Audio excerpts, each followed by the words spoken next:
Ceiling ফ্যানের রেগুলেটরের কাজ করার সঠিক নিয়ম। তো কিভাবে কানেকশন করবেন, কানেকশন নিয়ে কথা বলতেছি। এই যে নিচের এখানে দুটো টার্মিনাল আছে, নিচেরটা থেকে ডিমারের কন্ট্যাক্টে একটা তার নিয়ে আসবেন, নিয়ে এসে লাগাবেন। আর এই শর্ট এই তারটা দিয়ে দিবেন।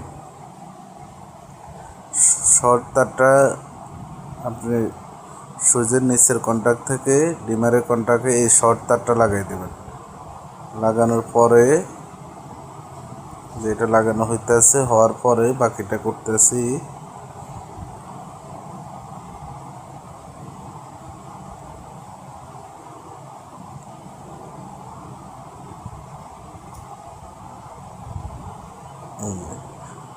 শর্ট তারটা লাগানো হয়ে গেছে।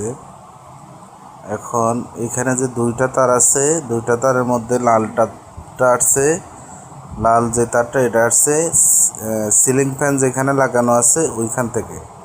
তাহলে এটা লাগতেছে এই যে ডিমারের আউটপুটে যে কন্ট্যাক্টটা আছে এই কন্ট্যাক্টে লাগবে, এই যে এখানে এই কন্ট্যাক্টটাতে এটা লাগিয়ে দেবে। আর এই যে এই তারটা, এটা আইপিএসের তার, সরাসরি আইপিএস দিয়ে এই ফ্যানটা চলতেছে।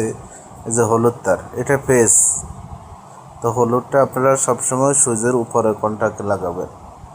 তো কাজ মোটামুটি হয়ে গেছে। এখন এটা বোর্ডে সেট করে আমরা ফ্যানটা চালু করে দেখাবো। এই ফ্যান ডিমারটা একটু ভালো, এটার মধ্যে একটা ইন্ডিকেটার আছে। তো যখন আমরা সিলিং ফ্যানটা স্টার্ট করব ইন্ডিকেটারটা চলবে। এই যে ইন্ডিকেটারটা আলো দিছে। ফ্যান যদি ফুল বাড়তি থাকে, এখন ফ্যান ফুল রানিংয়ে আছে, এখন হালকা আলো দেয়। আর যদি ফ্যান একটু কম ইয়েতে থাকে তখন এটা আলোটা একটু কম দেয়।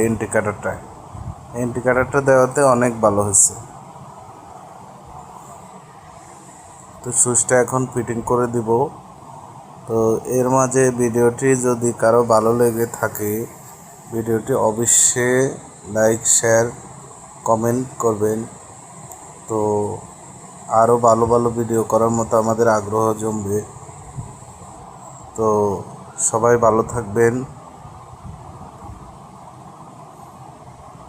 এই যে এটা হয়ে গেছে।